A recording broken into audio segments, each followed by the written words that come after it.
Muito bom dia, 11 horas 37 minutos, Jornal da Câmara desta segunda-feira, 20 de agosto, começando. Na edição de hoje, Vera Almeida já está aqui. Bom dia, Vera. Bom dia, bom dia. Na edição de hoje, a gente vai falar a respeito da sessão ordinária que acontece hoje. Tem também mais uma matéria explicando sobre essa concessão das rodovias, que vai começar só ano que vem, viu? Vai demorar anos, luz, tudo isso aí. Tem também um giro eleitoral, tem as notícias do esporte e a gente vai falar de Expo Jaú. Não tem jeito, a gente vai falar da Expo Jaú. É isso, Vera? É isso, vamos falar da Expo Jaú. Tudo a partir de agora no Jornal da Câmara.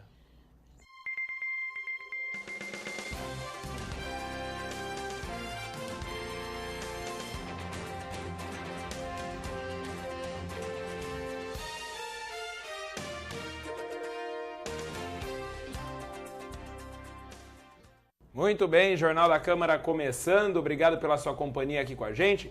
A gente vai ver rapidinho uma matéria que vai continuar explicando aquilo que a gente mostrou a semana passada, da concessão das rodovias e ferrovias do Brasil. A princípio parecia que ia ser muito interessante, mas como tudo que vem do governo, o negócio é burocrático, vê só. Cerca de 42 bilhões e 500 milhões de reais vão ser aplicados em 7.500 quilômetros de rodovias nos próximos 5 anos.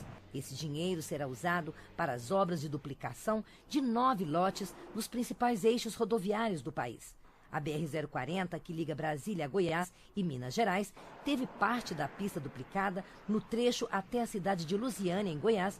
O restante da rodovia será duplicado dentro do novo programa de concessão de rodovias. O volume de cargas por essa rodovia é grande e, para esse motorista, a duplicação da pista vai representar tranquilidade na viagem. Muita melhoria, né? A gente adianta o tempo da viagem, aí vai ter mais segurança, entendeu? Porque à noite, às vezes, você roda a pista simples, aí acaba sendo ruim, e duplicando, com certeza a segurança dobra, né? A duplicação de rodovias como a BR-040 vai contribuir para melhorar o escoamento da produção, diminuir o tempo das viagens, aumentar a segurança e reduzir o número de acidentes nas estradas. O programa de concessão aumenta os investimentos públicos e privados em infraestrutura de transporte e vai promover a integração de rodovias, ferrovias, portos e aeroportos, reduzindo custos e ampliando a capacidade de transporte, além de promover a eficiência e aumentar a competitividade do país. Para pagar toda essa infraestrutura, será cobrado pedágio, uma questão que não incomoda o motorista Nilton, que já está na estrada há 26 anos. Sendo um pedágio justo, cobrado justo, em trecho bom, a gente paga com prazer, porque ajuda a gente, rende bem a viagem. Você tem uma rodovia que está congestionada, que você anda de primeira e segunda, terceira e para e anda e arranca, você tem um custo operacional muito alto. Na hora que você duplica, você circula com mais liberdade, com mais fluidez e o seu custo operacional baixa. A queda do custo operacional tem que ser maior do que o valor de pedágio que você paga. Então a gente calcula o pedágio. Hoje o custo do capital é muito baixo. A gente está com um programa agressivo de investimento, que ele vai ter que concentrar os investimentos nos 5 primeiros anos. Então, o pedágio é no padrão da segunda etapa, só que com muito mais investimento. E a gente acha que a disputa no mercado vai gerar pedágios ainda mais baixos. Ô Vera, a ideia é louvável, né? Fazer com que a infraestrutura logística do país melhore, né? O mais lamentável, Boni, é que assim, dá dó de ver tanta malha ferroviária como nós temos, assim, ociosa. Num país que tem tantos problemas com o transporte público, esse é um transporte viável, que seria barato, mas está aí. Ele ficou abandonado, eu acho que em detrimento da indústria automobilística. É uma pena. Sem contar que nós temos aqui também, não é rodovia, mas é uma outra forma também de transporte que é pouco utilizado, que é o nosso Tietê, né, Boni? Sem dúvida. Bom, tá aí então que dê tudo certo, né, nessa coisa burocrática. Vamos falar rapidinho de eleição, a gente vai acompanhar o TSE informando pra gente um giro eleitoral do que vai acontecer nos próximos dias. Vamos ver, amanhã começa o horário político, hein? Olá, estamos de volta com o calendário eleitoral. Em 21 de agosto, há exatamente 47 dias das eleições municipais, começa a propaganda eleitoral gratuita no rádio e na televisão. A ordem em que aparecem os partidos e coligações no primeiro dia de propaganda foi decidida por sorteio realizado pelos tribunais regionais eleitorais de todo o país. Representantes de partidos e coligações acompanharam o sorteio. Na ocasião, também foi calculado o tempo de propaganda que cada um tem direito nas emissoras. O tempo é distribuído de acordo com os partidos que estão ali e a representatividade desses partidos. E aí eles fazem o cálculo e dão aquele tempo de propaganda para os partidos e as coligações. As propagandas serão exibidas da seguinte forma. A partir do segundo dia, o último partido ou coligação que apresentou a propaganda no dia anterior se torna o primeiro e assim sucessivamente. O coordenador de processamento substituto da Secretaria Judiciária do Tribunal Superior Eleitoral alerta para algumas proibições no horário eleitoral gratuito. Entre outras coisas, ele não pode apresentar comentários caluniosos, injuriosos em relação a outros candidatos, né? Sob pena de, eventualmente, o candidato prejudicado, que se sinta prejudicado, ingressar na Justiça Eleitoral com pedido de direito de resposta.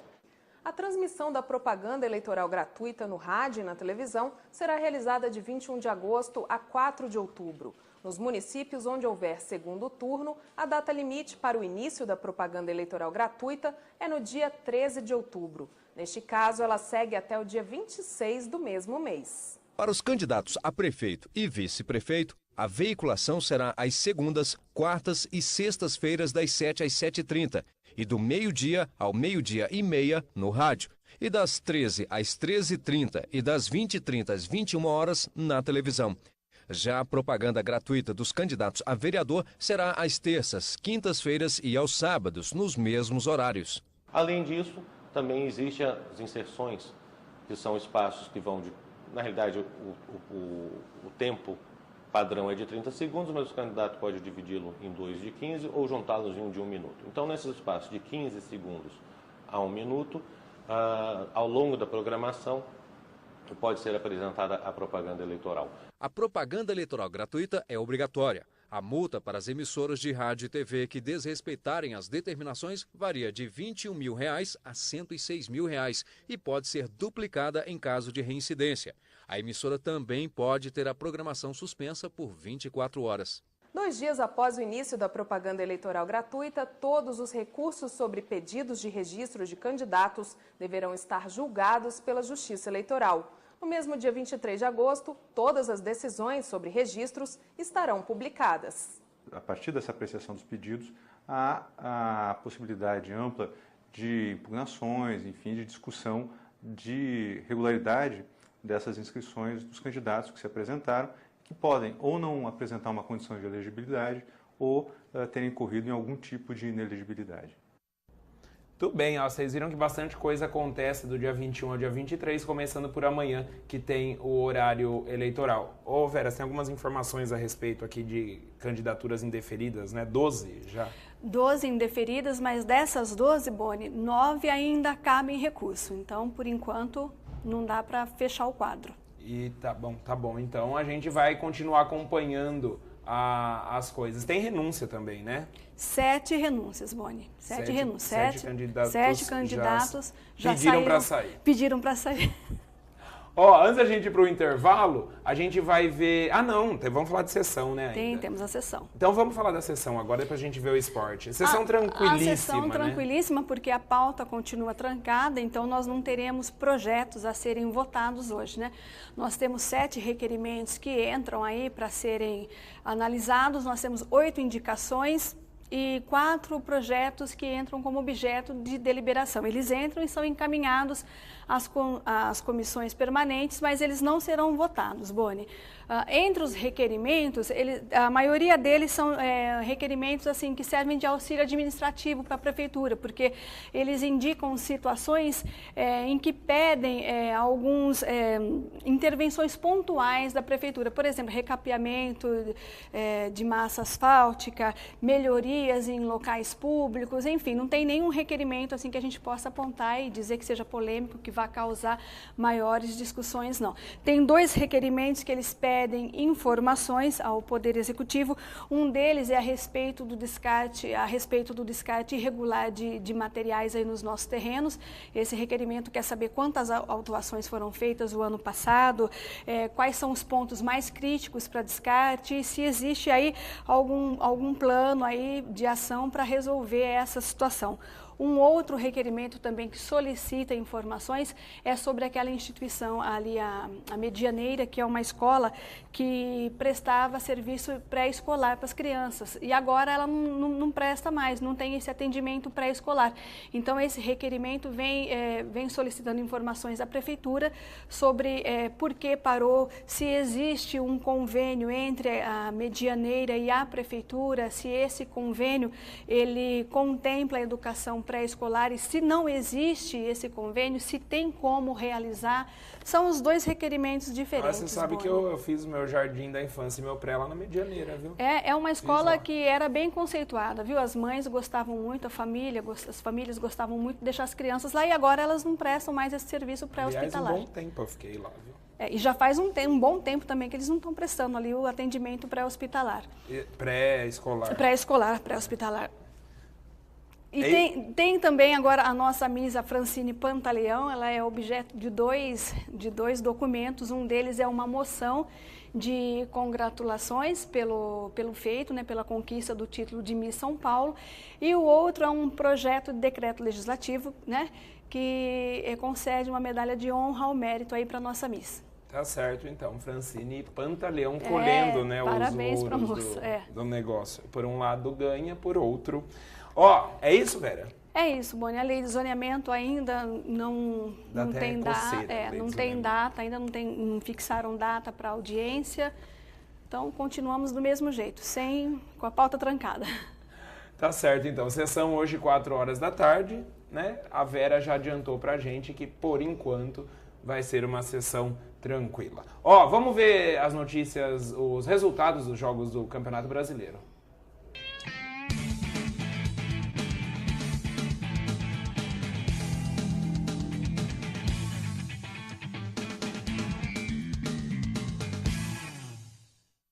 Pela 18ª rodada do Campeonato Brasileiro, o Fluminense venceu o Sport por 1-0. O Náutico venceu o Bahia também por 1-0. O São Paulo se recuperou e venceu a Ponte Preta 3-0. O Santos, com direito a apito amigo e vergonha alheia para o bando.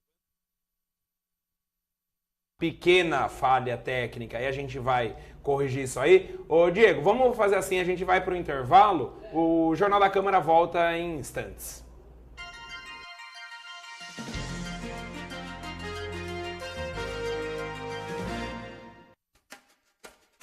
O Mac Dia Feliz está chegando. É sábado 25 de agosto. Você vai ao McDonald's e pede um Big Mac. Assim você ajuda a devolver o sorriso para milhares de crianças. Quem participa do Mac Dia Feliz colabora com a maior campanha pela cura do câncer infanto-juvenil do Brasil. Participe! Sábado 25 de agosto. Transforme Big Mac em sorrisos. Todos nós sabemos que a miséria traz sérias consequências para as pessoas e para o país. E é na primeira infância, fase crucial para o desenvolvimento físico e intelectual do ser humano, que os efeitos da miséria são ainda mais graves. Mesmo com tantas famílias melhorando de vida nos últimos anos, é na faixa etária de 0 a 6 anos que está o maior número de brasileiros que ainda vivem na extrema pobreza. Para tirar uma criança dessa situação, é preciso tirar também a sua família. Por isso, o governo federal criou, dentro do Plano Brasil Sem Miséria, o Brasil Carinhoso, a mais importante ação de combate à miséria na primeira infância.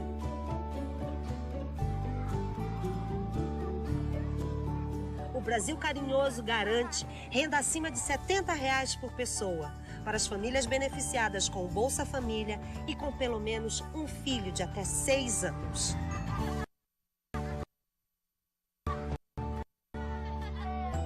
Essa renda vai tirar da miséria 2.700.000 crianças, que com suas famílias representam 40% dos brasileiros que ainda estão na extrema pobreza e que agora passam a ter uma vida melhor. O Brasil Carinhoso também aumenta o acesso a creches e pré-escolas para esses brasileirinhos e brasileirinhas e amplia a assistência à saúde. Garantir os direitos das nossas crianças hoje é preparar cidadãos que no futuro vão contribuir para o desenvolvimento de um país ainda mais forte e pleno de oportunidades para todos.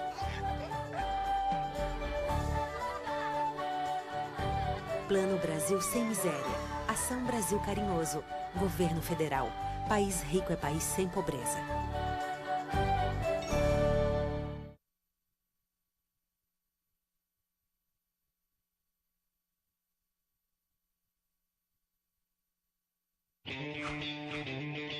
Viagens, férias, lazer.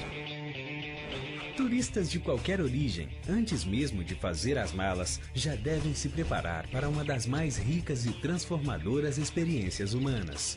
A do contato com comunidades e ambientes diferentes daqueles onde vive. Nessa oportunidade, o viajante se torna um agente transformador, que tem a responsabilidade de contribuir com o bem-estar das sociedades que o recebem, com a conservação da natureza dos locais visitados e das diferentes culturas. E com atitudes simples, é possível respeitar o meio ambiente antes, durante e depois da viagem. Pense verde. Planeje tudo. Antes de viajar, procure todas as informações possíveis sobre o destino escolhido, atrativos naturais, culturais e históricos, e também sobre as comunidades que ali vivem, bem como sua cultura e o ambiente natural da região. Pense bem onde vai ficar e como vai chegar até lá. Procure meios de transporte e hospedagem que se preocupem com a conservação do meio ambiente. Na bagagem, leve o mínimo necessário, nada de excesso de peso. Assim, você reduz a emissão de gases causadores do aquecimento global. Tanto para um fim de semana, como para uma viagem mais longa, escolha a acomodação que respeite o meio ambiente e as comunidades locais. Aventure-se, aproveite para andar a pé ou de bicicleta e use transporte público sempre que for possível. Conhecer as comunidades locais é uma experiência enriquecedora. Seja cordial, aproxime-se, interaja, valorize seus saberes e fazeres, sempre respeitando a cultura e as suas tradições.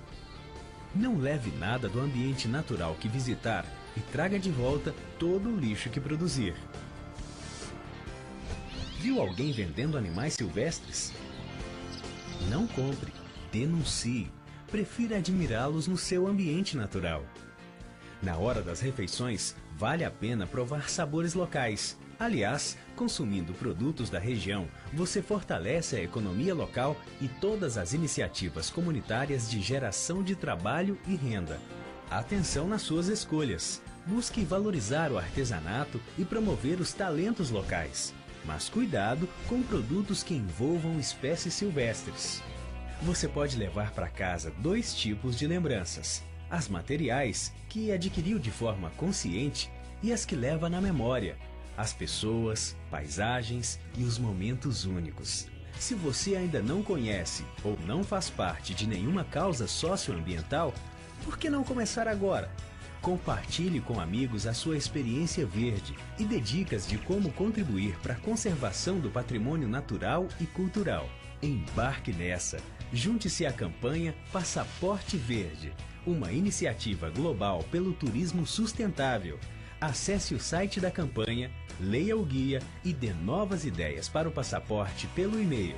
Campanha Passaporte Verde. Turismo sustentável por um planeta vivo. Governo Federal.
Jornal da Câmara de volta. Ó, Diego, ainda bem que eu avisei que eu ia voltar aqui, né? Agora sim, né, Vera? Todo mundo tem problemas técnicos. A gente vai acompanhar agora sim os resultados da rodada do Campeonato Brasileiro.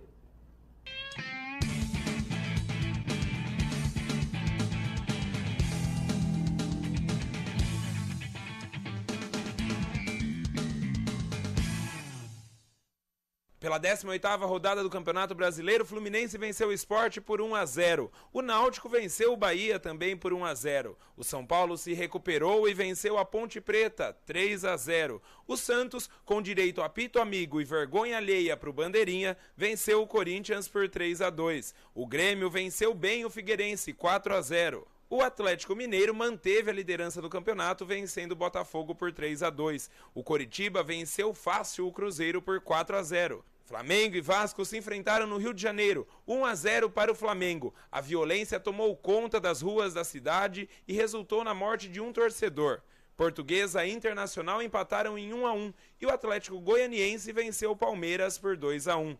Após esses jogos, a classificação do Campeonato Brasileiro está assim. O Atlético Mineiro é o líder com 42 pontos, seguido pelo Fluminense com 39. O Vasco é o terceiro com 35. O Grêmio é o quarto com 34 pontos. O Inter vem na sequência com 31, o São Paulo com 28. Botafogo e Cruzeiro têm 27 pontos. O Flamengo tem 25. O Corinthians, ainda em 10º lugar, tem 24 pontos. Virando a tabela, o Náutico e o Santos têm 23. A Portuguesa, 22. A Ponte Preta, 20. O Coritiba, 19 pontos. O Palmeiras vem na sequência com 16. Os mesmos 16 do Bahia, que abre a zona do rebaixamento. Seguido de Atlético Goianiense com 15, Sport com 14 e Figueirense com 11 pontos.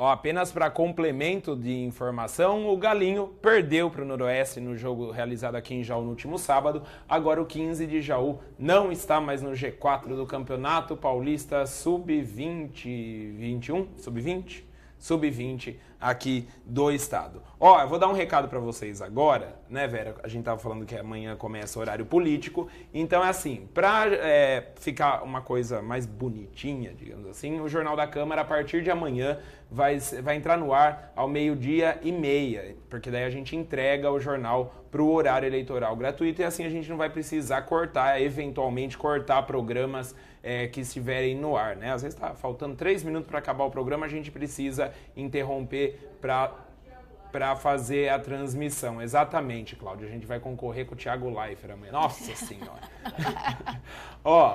Aqui é mais interessante, aqui a gente fala da cidade. O Globo Esporte só fala de times de São Paulo, aqui a gente também fala. Eu falo, inclusive, que o Corinthians ontem foi prejudicado pelo apito amigo, como eu disse aí no off do esporte. A Vera, que entende de esporte, foi ou não foi, Vera? Então, Vera, bom, eu não entendo, mas que o pessoal, os corintianos estão chiando é uma grandeza. Bom, então, deixar claro, amanhã a gente vai mandar esse informativo para os veículos de comunicação da cidade que nos ajudam a isso. Então, a partir de amanhã, o Jornal da Câmara, até o final das eleições, o Jornal da Câmara no ar ao 12h30, certo? Certo, Boni.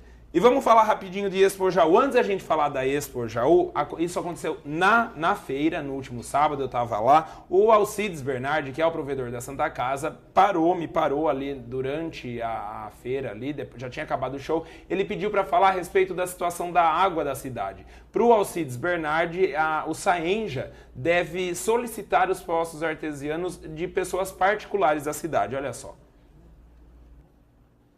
Se eu fosse o presidente do Saenja de Jaú, eu requisitava todos os postos da cidade para jogar na rede pública. Eu acho que não precisa ter redução de água em Jaú. O que tem que fazer é o Saenja requisitar os postos de Jaú. Na minha casa tem um poço que dá 15 mil litros de água. Na minha empresa tem um poço que dá mais de 20 mil litros de água. Então eu acho que a prefeitura tinha que requisitar e jogar essa água na rede pública.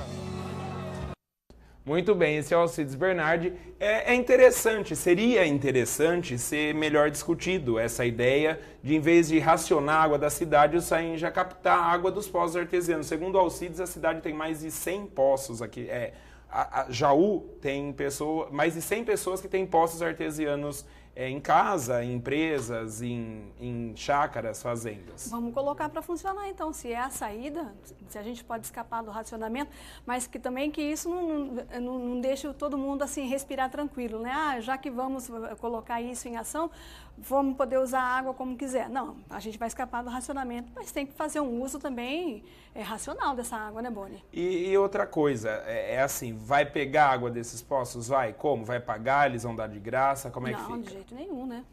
Afinal de contas, é propriedade particular deles. Então, eu acho que vai sobrar pra gente. Aliás, ontem, 7 horas da noite, já não tinha mais água lá no Jardim Estádio. O pessoal vem falando lá nos altos da cidade se o racionamento já começou. Desde o dia que o Guilherme Molan veio aqui, né, para falar sobre isso, a gente vem questionando. Já começou o racionamento em algumas partes da cidade, só esqueceram de avisar. Agora vamos, só para falar que eu não falei da Expo hoje, a gente tem vários pedacinhos do pessoal falando contra, a favor, dando opinião. Vamos ver a entrevista que eu fiz com Munhoz e Mariano, a atração principal da Expo Jaú.